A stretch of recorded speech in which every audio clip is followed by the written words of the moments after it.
हल्ला बोल टीवी और मैं हूं सुरभि। केंद्रीय मंत्री ललन सिंह ने आरसीपी की एंट्री को लेकर अपना लगा दिया है विट्टो। कहा कि उन्हें उनकी एंट्री जदयू में कभी नहीं होने देंगे। आइए हम जानते हैं पूरा मामला क्या है हल्ला बोल टीवी के संपादक दीपक शर्मा से। देखिए, आरसीपी सिंह ने जो पटेल समाज की ओर से, पटेल सेवा संघ की ओर से जो दही चूड़ा पार्टी थी, उसमें यह कहकर सनसनी मचा दी थी कि हम और नीतीश कुमार अलग कब थे जी। जितना मैं उनको जानता हूं उतना कोई नहीं जानता है, हम लोग तो एक ही हैं। उसके बाद श्याम रजक हैं, जदयू के विधायक हैं जी।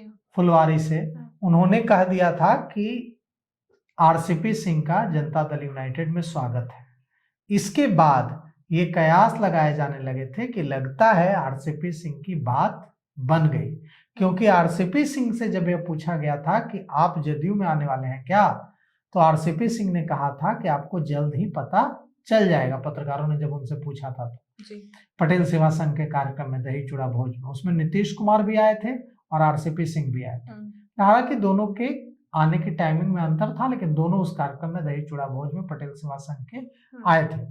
उसमें यह कहकर सनसनी मचा दी आरसीपी सिंह जब उनसे पूछा गया कि आप जदयू में आने वाले हैं कि हम लोग अलग कब थे, आपको जल्दी पता चल जाएगा। और श्याम रजक ने उसको और आगे बढ़ा दिया। श्याम रजक ने कहा कि उनका स्वागत है जनता दल यूनाइटेड में। उसके बाद यह बात सामने आने लगी कि आरसीपी सिंह की बात जदयू में फाइनल हो गई है, उनकी एंट्री जनता दल यूनाइटेड में होने जा रही है। लेकिन अब नीतीश कुमार के बेहद खास और केंद्र में कैबिनेट मंत्री, सांसद, मुंगेर के सांसद ललन सिंह ने अपना वीटो पावर का इस्तेमाल कर दिया है। सिंह ने कहा कि पार्टी को जिन्होंने 42 विधायकों वाली पार्टी बना दिया था, जिन्होंने पार्टी को बर्बाद करने में कोई कोर कसर नहीं छोड़ी थी, उनकी जदयू में अब कभी एंट्री नहीं होने दी जाएगी। यह कोई एक व्यक्ति की पार्टी नहीं है, यह कार्यकर्ताओं की पार्टी है। कार्यकर्ताओं ने फिर से नीतीश कुमार को ताकत दी है, जनता ने फिर से नीतीश कुमार को ताकत दी है और 42 विधायकों से 85 विधायकों वाली पार्टी बना दिया। अब फिर से हम ऐसे तत्वों को पार्टी में नहीं आने देंगे। ललन सिंह ने एक तरह से ब्रेक लगा दिया है आरसीपी सिंह की जदयू में वापसी की चर्चाओं पर। रविवार को यानी कि आज जदयू सांसद और केंद्र के कैबिनेट मंत्री, भारत सरकार के कैबिनेट मंत्री ललन सिंह ने कहा कि जदयू में आरसीपी सिंह की एंट्री नहीं होगी। ललन सिंह ने कहा कि जदयू किसी एक व्यक्ति की पार्टी नहीं है, यह समर्पित कार्यकर्ताओं और बिहार की जनता की ताकत से आगे बढ़ी है।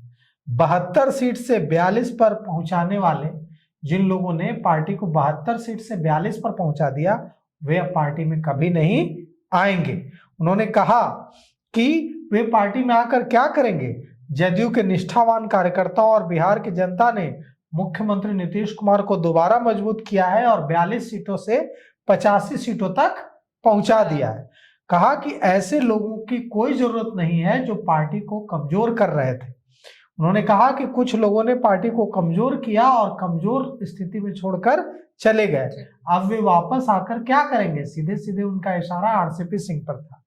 ललन सिंह के इस बयान से एकदम साफ हो गया है कि अब आरसीपी सिंह की जदयू में एंट्री की जो कोशिश है वो सफल नहीं होने वाली है। और जो पटेल सेवा संघ का दही चूड़ा भोज था, दही चूड़ा पार्टी थी, उसमें जो उन्होंने कहा था कि आपको जल्द पता चल जाएगा, तो जल्द पता चल गया कि अब वे कभी नहीं आएंगे। मीडिया से बातचीत में कहा था आरसीपी सिंह ने कि हमारा और उनका जो रिश्ता है वो बहुत मजबूत है। मैं 25 वर्षों से उनको जानता हूं, जितना मैं नीतीश कुमार को जानता हूं उतना कोई नहीं जानता। लेकिन उन्होंने नीतीश कुमार को भारत रत्न देने की भी मांग की थी और कहा, यह जब पूछा गया था कि खरमास के बाद क्या आप जदयू में आने वाले हैं, तो उन्होंने मुस्कुराते हुए कहा था कि आपको जल्द पता चल जाएगा। इससे साफ है सुरभि कि कोशिश कर रहे होंगे आरसीपी सिंह वापसी की, और तभी उन्होंने ऐसे इशारे दिए थे। लेकिन अब ललन सिंह ने अगर कह दिया है कि नहीं, मतलब नीतीश कुमार ने कह दिया कि नहीं, ललन सिंह ने अगर कह दिया कि नहीं, मतलब उन्होंने बिना नीतीश कुमार की सहमति के नहीं कहा होगा। जी। राजनीति में आने से पहले आरसीपी सिंह उत्तर प्रदेश कैडर के आईएएस अधिकारी थे जी। और नीतीश कुमार ही उनको, जब नीतीश कुमार मुख्यमंत्री बने थे तो उन्होंने उनको बिहार लाया था और जब वे बिहार आए तो मुख्यमंत्री के प्रधान सचिव बने। पार्टी में भी उनका कद बढ़ा और 2005 से 2010 के बीच आरसीपी सिंह नीतीश कुमार के प्रधान सचिव रहे। बाद में धीरे धीरे वे जदयू में बड़े नेता बन गए, जदयू में शामिल हो गए और बड़े नेता बन गए। बाद में राष्ट्रीय अध्यक्ष भी बने और बाद में जब उन पर आरोप लगा कि वे जदयू को ही तोड़ रहे थे भारतीय जनता पार्टी के इशारे पर, तो 7 अगस्त को उन्होंने इस्तीफा दे दिया और बाद में बीजेपी में गए, अपनी पार्टी बनाई, फिर अपनी पार्टी को प्रशांत किशोर की पार्टी जन स्वराज के साथ मर्ज कर दिया, विलय कर दिया और अब फिर खबर थी कि वे वापस जदयू में जाने की कोशिश कर रहे थे, जिसकी उनकी उम्मीदों पर पूरी तरह से ललन सिंह ने पानी फेर दिया। ललन सिंह ने आरसीपी सिंह के उम्मीदों पर पानी फेर दिया है। अब आरसीपी सिंह की जदयू में एंट्री लगता तो नहीं है कि नहीं होगी, क्योंकि ललन सिंह ने साफ तौर पर बोल दिया है कि आरसीपी सिंह की एंट्री जदयू में नहीं होगी। इस पे आपको क्या लगता है, हमें कमेंट करके जरूर बताएं और ऐसे ही खबरों के लिए बने रहे हल्ला बोल टीवी के साथ। धन्यवाद।